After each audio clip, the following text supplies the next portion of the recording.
먼저 사진을 한 장 보여드리고자 합니다. 이 사진은 그루터기 사진입니다. 이 사진의 왼쪽 아래를 보시면 새싹이 돋아나 있습니다.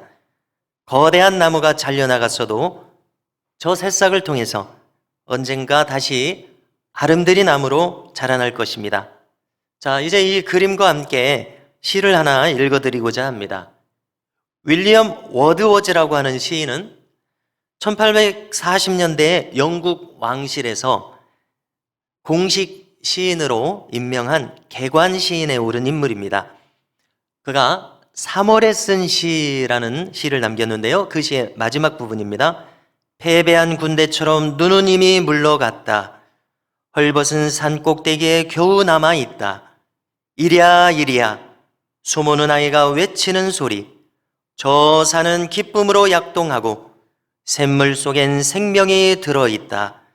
조각구름들 떠있고 푸른 하늘 널리 펼쳐지니 비는 그치고 떠나가 버렸구나. 이런 시입니다.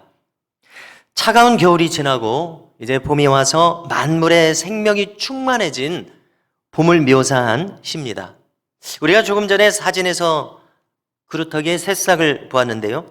우리에게 신선한 생명의 기운을 선사해 주고 있습니다. 오늘 우리가 읽은 성경에서 이사야 선지자는 거듭된 심판을 예고하는 선지자로서 부름을 받습니다. 그는 우시야 왕에서부터 히스기야 왕까지 무려 4대 60년간이나 선지자로서 활동합니다. 그는 순교를 당하고요. 그 후 채 100년이 되지 못해서 유다는 멸망에 이릅니다. 그리고 그들은 바벨론으로 끌려갑니다. 주전 587년입니다. 지위가 높은 사람들, 왕들, 귀족들, 판관들, 행정관들, 여러분, 이 유다의 지도자들은 하나같이 실제로는 하나님을 버리고 살아가던 사람들로 드러났습니다.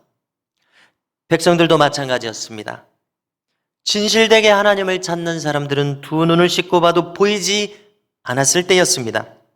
적어도 예레미야 선지자의 눈에는 그렇게 보였습니다.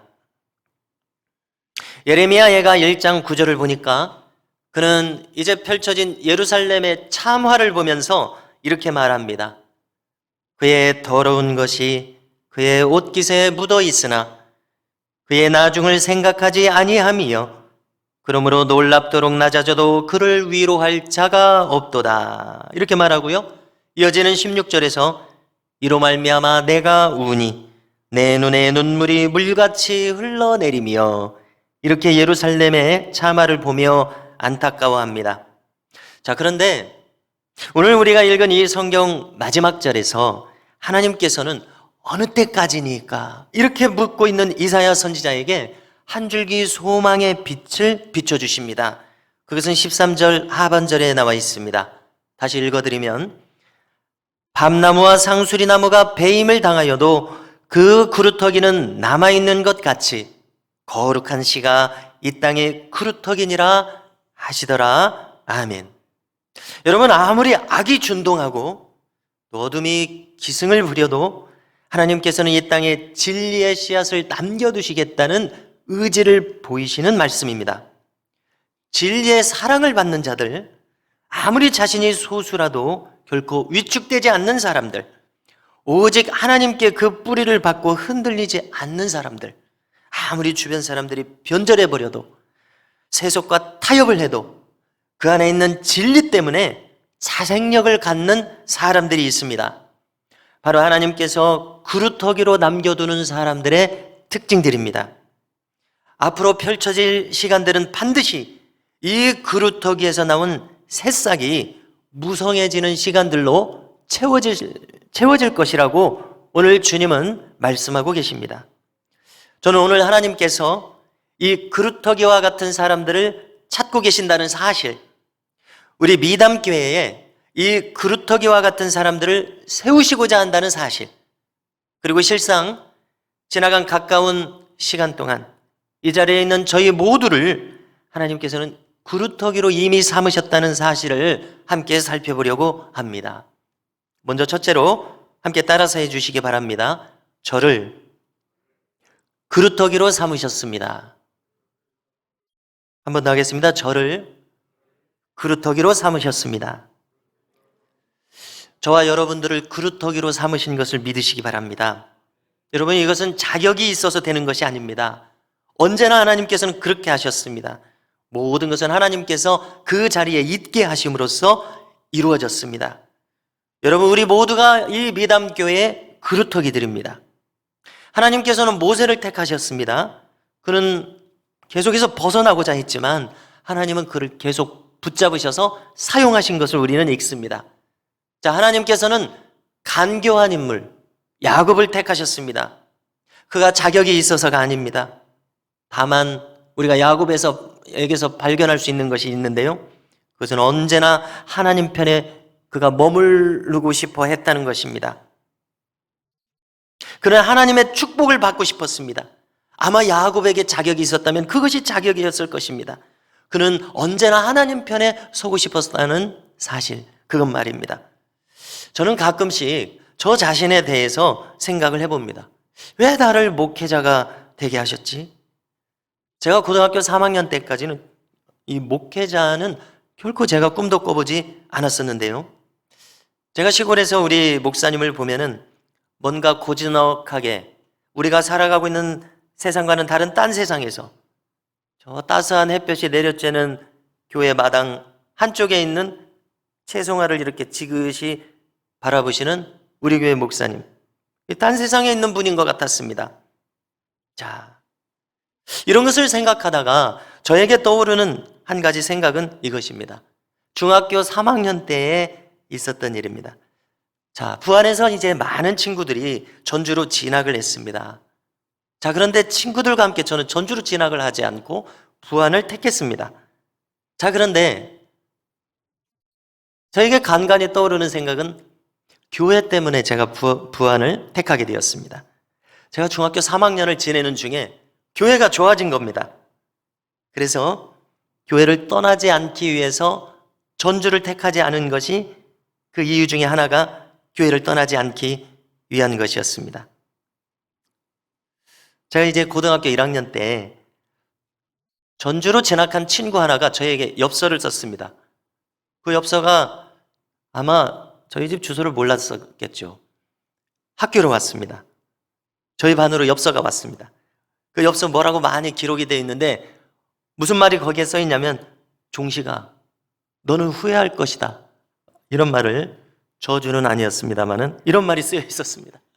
그 친구는 이제 해성고를 나와서, 제가 얼마 전에 찾아보니까 김영사라고 하는 그 유명한 출판사가 있는데 거기 대표이사가 되어 있더라고요.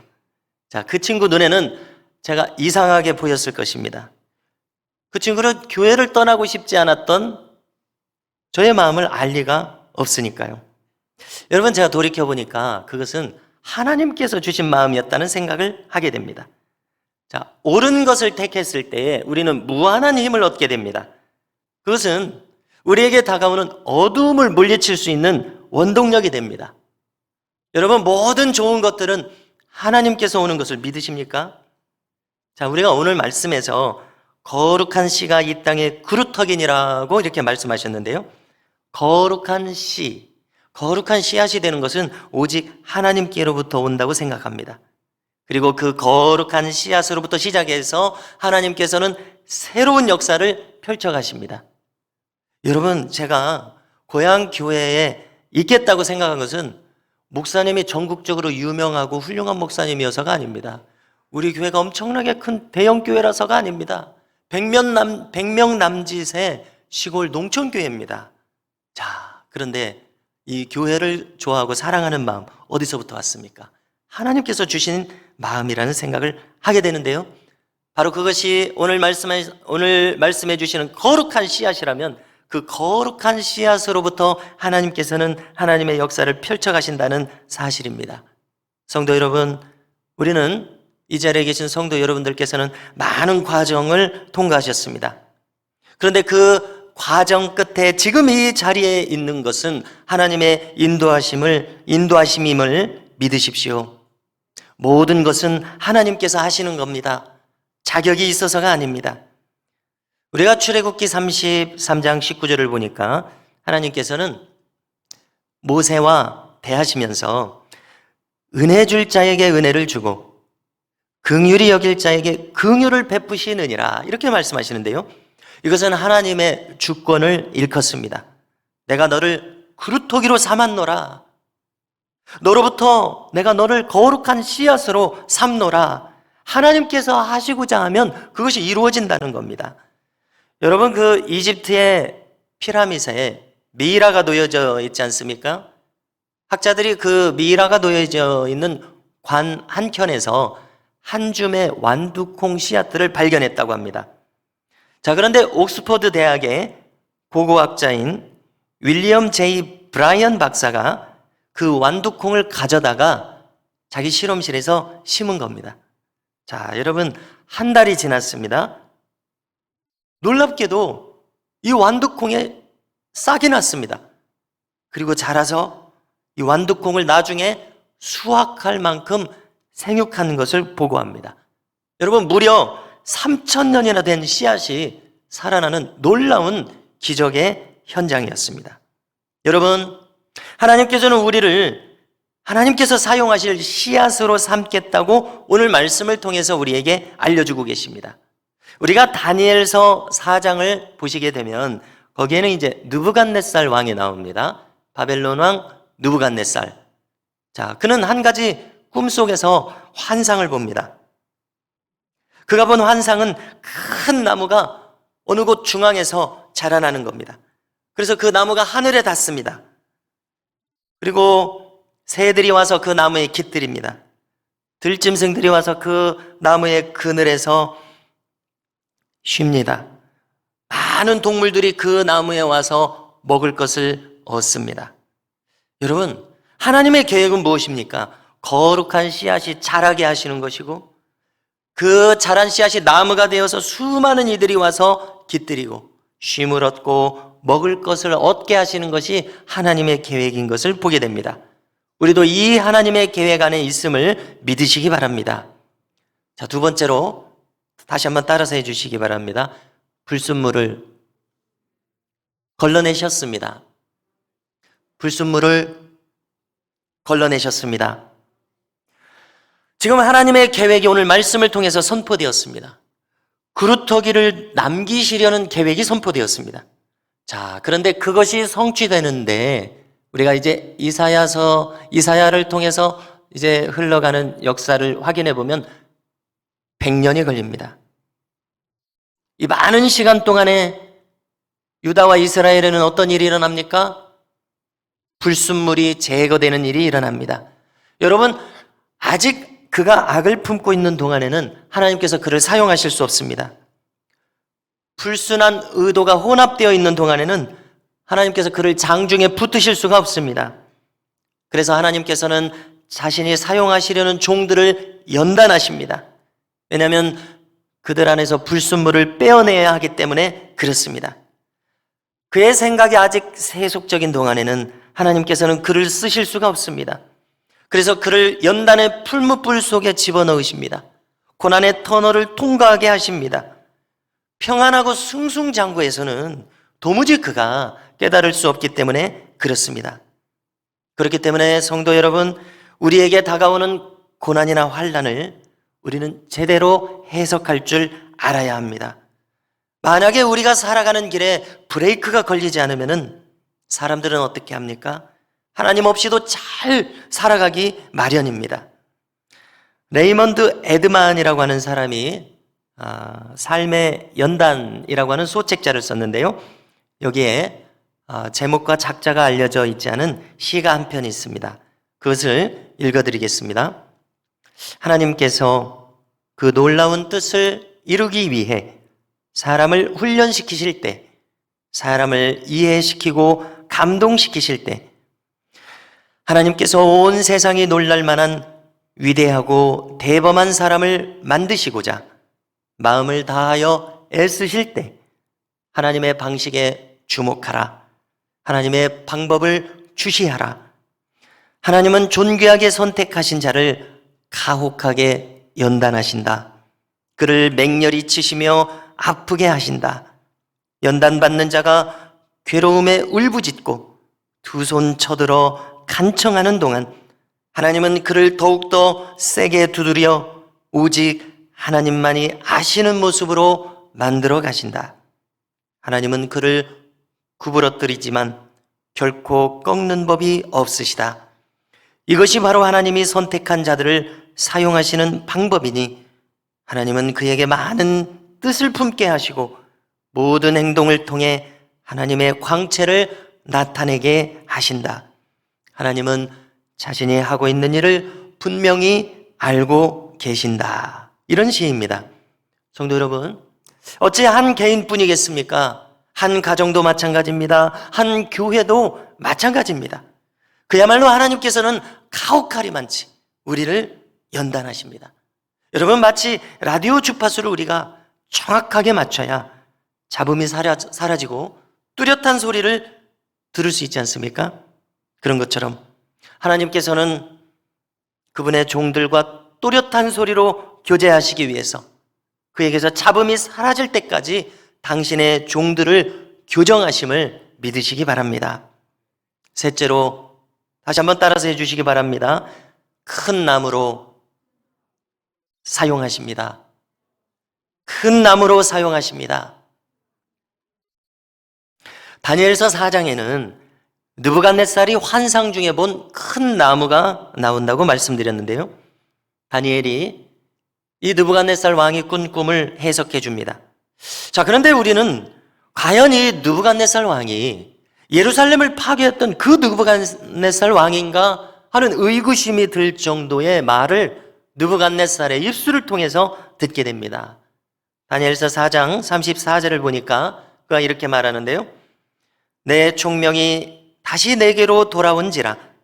예, 내가 지극히 높으신 이에게 감사하며 영생하시는 이를 찬양하고 경배하였나니 그 권세는 영원한 권세요. 그 나라는 대대에 이르리로다. 아멘.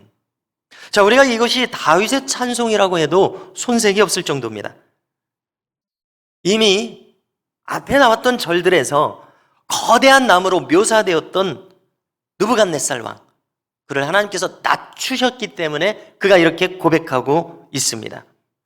자, 그가 보았던 환상의 한 장면은 하늘에서 이제 순찰자가 내려옵니다. 그리고 그 큰 나무를 베어버립니다. 그리고 그루터기만을 남겨둔 것입니다. 그리고 7년이라는 시간이 지납니다. 그리고서 그 그루터기를 회복시키시는데 그가 바로 느부갓네살입니다. 비로소 느부갓네살 왕은 고백합니다. 다니엘 4장 37절에서 그러므로 지금 나 느부갓네살은 하늘의 왕을 찬양하며 칭송하며 경배하노니 그의 일이 다 진실하고 그의 행하심이 의로우심으로 교만하게 행하는 자를 그가 능히 낮추심이라. 아멘. 그러니 이렇게 말합니다. 여러분, 하나님께서는 이방 나라의 강포한 왕, 바벨론이 얼마나 강포했습니까? 그 강포한 왕도 이렇게 낮추시고 다듬으셔서 자신을 알게 하십니다. 그리고 찬송하게 하십니다. 하물며 하나님의 백성들이겠습니까? 여러분들 이 욥의 고난을 보십시오. 이미 그는 신실한 의인이었습니다. 그런데 그를 얼마나 혹독한 고난의 풀무 속에 들어가게 하십니까? 그리고 결국 그가 하나님께 더욱 가까이 나아오는 인물이 되게 하십니다. 우리는 끝내 욥기에서 왜 하나님께서 그에게 그런 고난을 주셨는지 그 설명은 들을 수 없습니다. 그야말로 이유 없이 받는 고난입니다. 자, 그러나 그 결과가 어떻게 됩니까? 하나님과 한층 더 깊은 교제로 교통하시는 은혜가 그에게 나타납니다. 여러분, 오늘 다니엘을 보십시오. 그는 나라가 망해서 10대 소년으로 끌려갔습니다. 그렇지만 저 높은 바벨론 왕에게 하나님을 알게 하시는 도구로 사용하셨습니다. 하나님께서는 진정 이 다니엘을 이미 멸망해버린 이스라엘 중에서 거룩한 씨앗으로 삼으신 것을 알게 됩니다. 자, 이번 주 중에 새벽 기도 시간에 최흥종 목사님이라는 분에 대해서 거론한 적이 있습니다. 자, 그는 1880년 생이었고요. 호남 지역에서 최초로 목사가 됩니다. 그는 젊은 시절에 최망치, 이런 별명으로 유명했던 깡패였습니다. 그런데 그가 깡패에서 믿는 사람이 된 것으로 충분치 않았습니다. 하나님께는 충분치 않았습니다. 그는 포사이드 선교사와 만납니다. 포사이드 선교사는 어떻게 행했습니까? 말에서 내려서 떨어뜨려진 이 나 환자의 고름 묻은 지팡이를 자기 손에 집어들어서 다시 이 움직일 수 없는 나 환자에게 쥐어주었습니다. 저 지팡이를 좀 집어주시오 라고 했을 때에 최웅종은 도저히 그 나 환자의 피구름 묻은 지팡이를 집어들 수가 없었습니다. 그날부터 그는 며칠간 괴로웠습니다. 한밤중에 자기가 혼자 있을 때 그는 괴로웠습니다. 저 외국인도 우리나라 사람의 그 지팡이를 집을 수가 있는데 나는 왜 집을 수가 없었는가? 그는 너무나 괴로웠습니다. 며칠간의 고민 끝에 그는 깨닫게 됩니다. 그 차이는 바로 그리스도의 사랑을 정말 깨달았는가 아닌가, 그것이었다는 것을 깨닫게 됩니다. 이때 거룩한 씨앗이 그의 마음에 심겨지게 됩니다. 이후로 그는 새로운 사람이 됩니다. 그리고 나환자들을 돌봅니다. 그들의 어버이라고 불릴 정도로 그들을 돌봅니다. 나중에는 고려인들을 위해서 시베리아 선교사가 됩니다. 다시 돌아와서 목양을 합니다. 그의 호는 오방이라고 알려져 있습니다. 5가지의 욕심을 버린다는 뜻입니다. 그것들은 가족들에게 나태함, 사회의 안일함, 물질주의적 경제관을 가짐, 정치적으로 무책임한 모습을 보임, 종교적으로 방랑하는 이 모든 것들을 버린다는 뜻입니다. 그는 호남의 신앙계에 사표가 될 발자취를 남긴 믿음의 선진이 됩니다. 그야말로 많은 새들이 와서 깃들이고 들짐승들이 그늘에 와서 쉬며 많은 이들이 와서 열매를 따먹는 큰 나무가 된 것을 우리가 살펴볼 수 있습니다. 거룩한 씨앗, 그루터기에서 돋아나는 이 새싹을 통해서 하나님께서 품으신 계획이 그것입니다. 거룩한 씨앗. 성도 여러분, 우리는 이미 그루터기로 부름받고 세움받은 것을 기억하시기 바랍니다. 우리에게 자격이 있어서가 아닙니다. 오직 알 수 없는 하나님의 뜻에 따라서 우리는 지금 이 자리에 서 있습니다. 거룩한 씨앗으로 삼아지는 거룩한 예배자로 서라는 부르심을 받고 있습니다. 그것은 우리 교회를 큰 나무로 사용하시려는 계획이 있기 때문에 그렇습니다. 마음속으로 떠올려 보십시오. 많은 이들이 와서 깃들이며 각종 열매로 유익을 얻는 장면을 떠올려 보십시오. 우리는 거룩한 씨앗, 그루터기로 부름받은 예배자임을 기억하시기 바랍니다.